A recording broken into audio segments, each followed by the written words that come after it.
Assalamualaikum warahmatullahi wabarakatuh. Kami dari kelompok 5 Pendidikan Budaya Melayu akan membahas mengenai hal kehamilan hingga anak memijak tanah dalam budaya Melayu, yang mana anggota kelompok 5 terdiri dari 4 orang, yaitu Dava Ramaendra Putra, Monika Ramadhani Chania, Neneng Sartika, dan juga Yohana Febrianti Malau. Dan mata kuliah ini diampu oleh Bapak Muhammad Jais MPD. Baiklah, langsung saja kita mulai ke materi kita pada kesempatan kali ini. Pembahasan yang pertama akan dijelaskan oleh saya sendiri, membahas mengenai adat istiadat kehamilan. Adat istiadat kehamilan merupakan ritual dan upacara yang dilakukan pada masa kehamilan. Tradisi ini dimaksudkan agar kelak anak mendapatkan zuriat yang baik dan sang ibu pun juga mengalami kehamilan yang baik dan tidak terganggu oleh hal apapun dan tidak mengalami masalah apapun, terutama ketika kelahiran anak pertama atau anak sulung. Calon ibu berserta sang suami dan keluarga diharuskan berpantang larang selama masa kehamilan dalam berbagai hal, yang mana apabila pantang larang itu dilanggar, maka kelak dipercaya akan mempengaruhi perkembangan kehidupan sang jabang bayi. Adapun beberapa pantang larang yang dilakukan oleh ibu selama proses kehamilannya antara lain, yang pertama, tidak diperkenankan untuk melewati jemuran. Hal ini dikhawatirkan kondisi anak akan lahir dalam keadaan melintang. Yang kedua, tidak diperkenankan untuk membelah ikan di bagian kepak. Jika ikan itu besar, maka akan ditakutkan anak lahir dalam keadaan cacat atau sumbing bibir. Selanjutnya, tidak boleh mengikat tali rotan atau akar agar nanti tidak mengalami kesusahan di saat melahirkan. Dan juga tidak boleh melilit kain atau sesuatu di leher agar kaki si anak tidak terlilit tali pusar ketika lahir.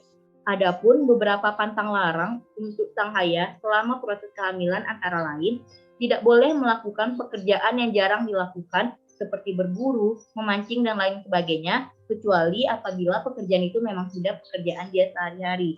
Hal ini dikhawatirkan agar anak tidak cacat. Selanjutnya yaitu tidak diperkenankan untuk membunuh sembarangan kepada hewan tertentu karena akan mendatangkan petaka kepada si anak atau bahkan bisa menyebabkan kematian. Dan juga tidak diperkenankan mencacah pagar atau tiang rumah yang sifatnya menetap sebab akan mendatangkan kesukaran ketika istrinya melahirkan. Pantang larang ini merupakan beberapa pantangan-pantangan atau larangan yang tidak boleh dilakukan oleh sang istri, sang suami maupun pihak keluarga selama masa kehamilan. Adapun adanya pantang larang ini diharapkan untuk menghindari segala kemungkinan-kemungkinan buruk yang akan terjadi pada sang jabang bayi, dan pantang larang ini juga sudah ada sejak zaman dahulu dan telah diwariskan secara turun-temurun hingga saat ini. Dan selanjutnya akan dibahas mengenai berbagai upacara yang dilakukan pada masa kehamilan. Yang pertama ialah meniga bulan, yang mana ini merupakan rangkaian upacara kehamilan yang dilakukan pada saat usia kandungan memasuki usia 3 bulan.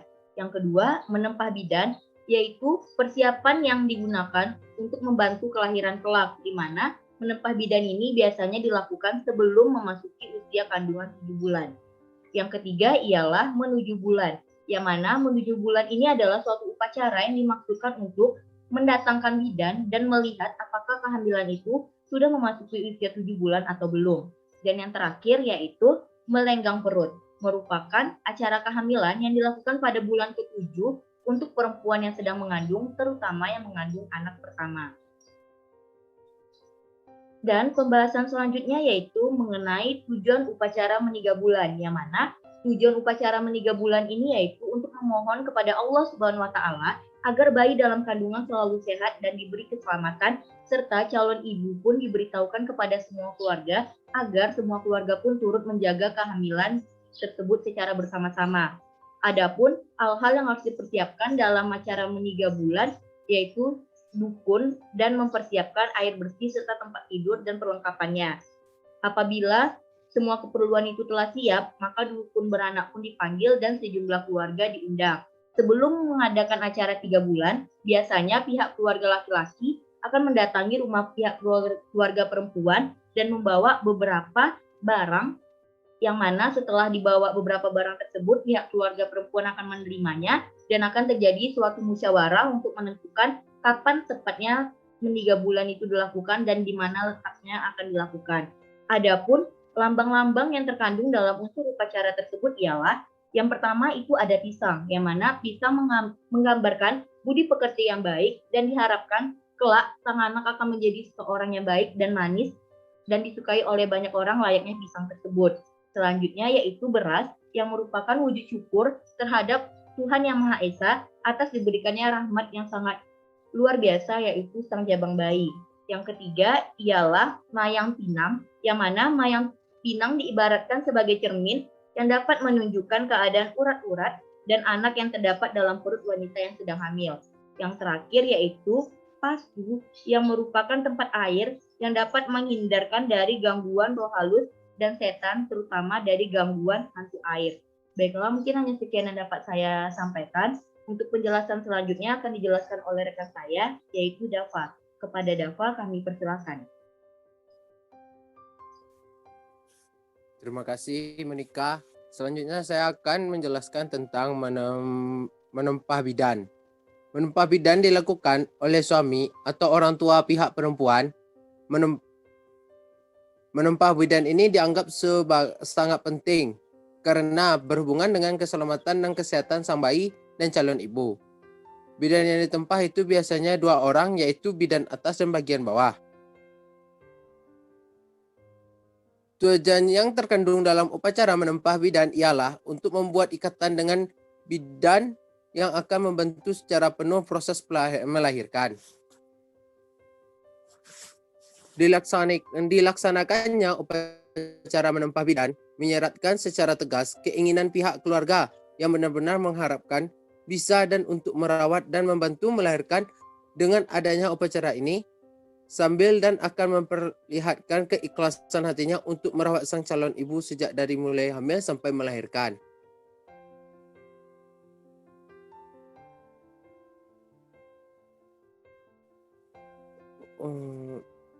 Upacara ini dilakukan setelah selesai upacara menempah bidan yang dilakukan sebelum usia kehamilan 7 bulan.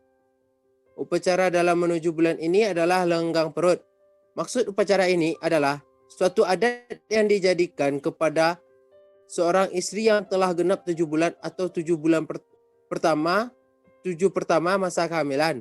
Saat itulah dipanggil bidan untuk memeriksa dan menentukan apakah calon ibu tersebut tetap genap 7 bulan atau tidak.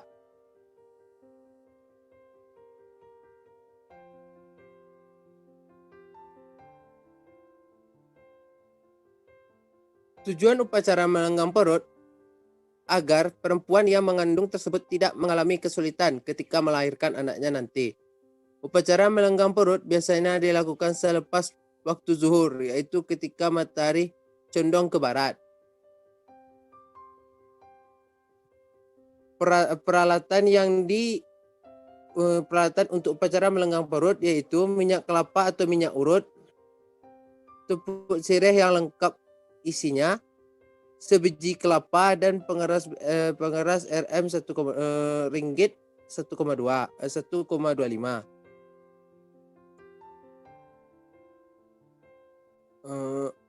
Daun kelapa untuk dibuat pelepas.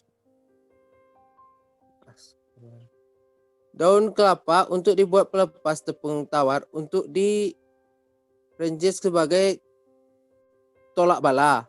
Air beliru, air kelapa, benang mentah yang berpintal halus, serta bedak untuk dilumur pada perempuan yang mengandung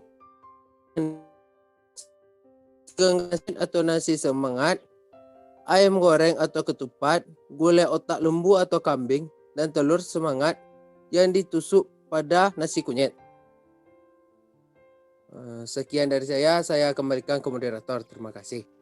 Baik, terima kasih kepada Dava atas penjelasannya, dan untuk materi yang berikutnya akan dijelaskan oleh Yohana Febrianti. Kepada Yohana kami persilakan. Baiklah, terima kasih. Kali ini saya akan membahas tentang adat istiadat dalam kelahiran Melayu. Setelah melewati proses kehamilan, biasanya akan tiba seorang ibu mengalami proses kelahiran. Orang Melayu meyakini bahwa anak adalah amanah dari Tuhan yang serta dilahirkan dalam keadaan suci. Orang Melayu juga merasa berkewajiban untuk menjaga, memelihara, melaksanakan, serta menyempurnakan tanggung jawab batinnya.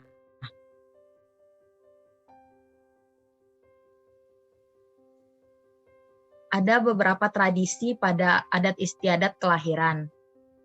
Yang pertama ada ari-ari atau kakak. Slide selanjutnya.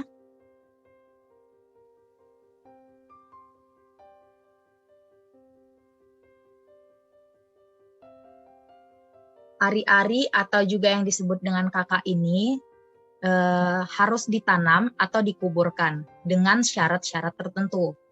Kakak si bayi yang hendak ditanam ini dimasukkan ke dalam lubang yang digali di tanah, lalu ditimbun di atasnya dilingkupi dengan tempurung yang berlubang.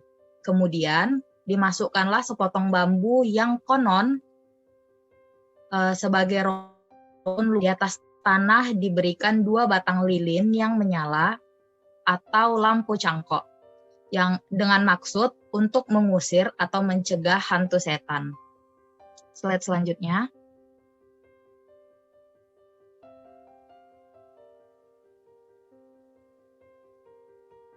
Selanjutnya ada tanggal pusat. Tanggal pusat ini merupakan ritual yang dilakukan setelah ini waktu ritual biasanya ditentukan oleh bidan. Begitu bidan mengetahuinya, ia akan memberitahukan kepada keluarga untuk bersiap dalam melakukan upacara tanggal pusat. Saat tanggal pusat mempunyai arti bahwa bayi benar-benar dalam keadaan sehat dan sempurna. Pada upacara tanggal pusat tidak boleh terlepas daripada mak atau bidan, karena dikira dari mulai akhir sampai tanggal pusat boleh dikatakan masih menjadi kewajiban pada mak atau bidan. Biasanya pusat baik itu tanggal sekitar 5-7 hari. Konon, apabila tali pusar itu belum juga tanggal pada hari ke-10, diramalkan si anak kelak akan mempunyai tabiat keras kepala atau suka membangkang. Sekian dari saya kembalikan kepada moderator. Baik, terima kasih Yohana atas penjelasannya, dan untuk materi yang terakhir akan dijelaskan oleh Saudari Neneng Sartika. Kepada Neneng kami persilakan. Baiklah, saya akan menjelaskan tradisi selanjutnya, yaitu naik buayan. Yang mana naik buayan ini juga merupakan rangkaian upacara yang dilakukan. Tradisi ini dilaksanakan 10 hari, 15 hari, atau 25 hari setelah melahirkan. Dan jika belum melaksanakan naik buayan ini, ibu dan anak belum boleh mandi ke sungai. Adapun tata cara pelaksanaan naik buayan ini yaitu 1. Menjojak air atau menjejak air. Yang mana upacara ini ketika anak yang baru lahir pertama kali dibawa mandi ke air. Sebelum dibawa mandi diadakan doa selamat dan bacaan mantra-mantra agar anak jauh dari pengaruh roh-roh halus. Dahulu untuk menjejak air ini anak-anak dibawa ke sungai, tetapi sekarang tradisi ini bisa dilakukan di dalam rumah. Kemudian yaitu ada tindik dobong, yang mana pelaksanaan ini dilakukan oleh dukun beranak dan sekarang boleh dilakukan oleh bidan. Jika anak perempuan tidak ditindik dobong, ada kemungkinan anak tersebut akan menjadi teman makhluk halus atau menjadi bodoh. Yang ketiga yaitu membayar hutang ke bidan. Setelah proses itu selesai, maka acara selanjutnya yaitu membayar utang ke bidan atau di kemudian hari. Selanjutnya,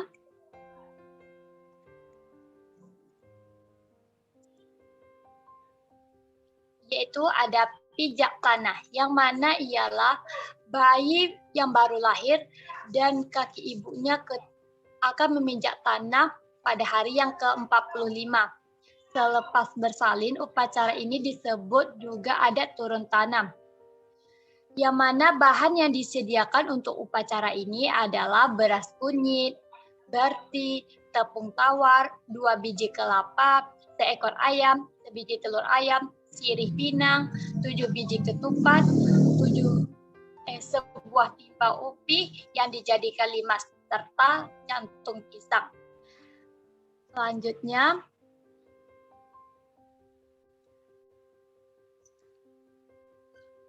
bahan kelengkapan tadi diletakkan di tempat upacara, yang mana tepung tawar akan dipercikan ke badan si bayi dengan tujuan menghalau segala setan. Kemudian yaitu beras kunyit dan bahan lainnya ditaburkan di atas air atau tanam. Dan jantung pisang dimasukkan ke dalam timba ubi yang dihanyutkan ke dalam sungai untuk mengikuti arus. Dan kemudian ayam dan kelapa dimasukkan ke dalam sungai atau diletakkan atas tanam. Setelah itu, sebelah kaki bayi akan diletakkan pada kelapa dan sebelahnya lagi akan diletakkan di atas kepala ayam. Kemudian barulah kedua telapak kaki bayi dipijakan ke tanah. Tujuan upacara memijak tanah ini supaya sang bayi tidak diganggu oleh jembalang tanah. Sebab karena selalu ada jembalang tanah yang suka mengganggu anak-anak. Itulah penjelasan dari saya. Saya kembalikan ke moderator.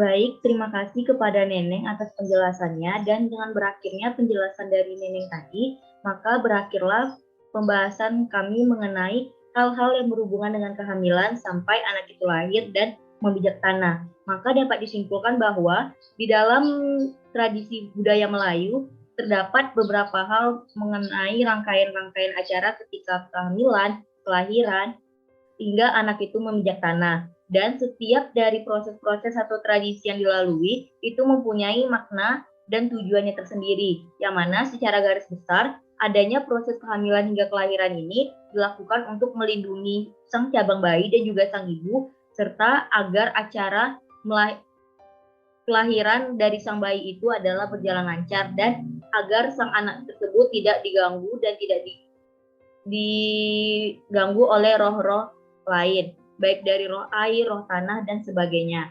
Baiklah, mungkin sekian yang dapat kami sampaikan pada kesempatan kali ini. Apabila ada kesalahan, kami mohon maaf. Wabillahi taufiq wal hidayah. Wassalamualaikum warahmatullahi wabarakatuh.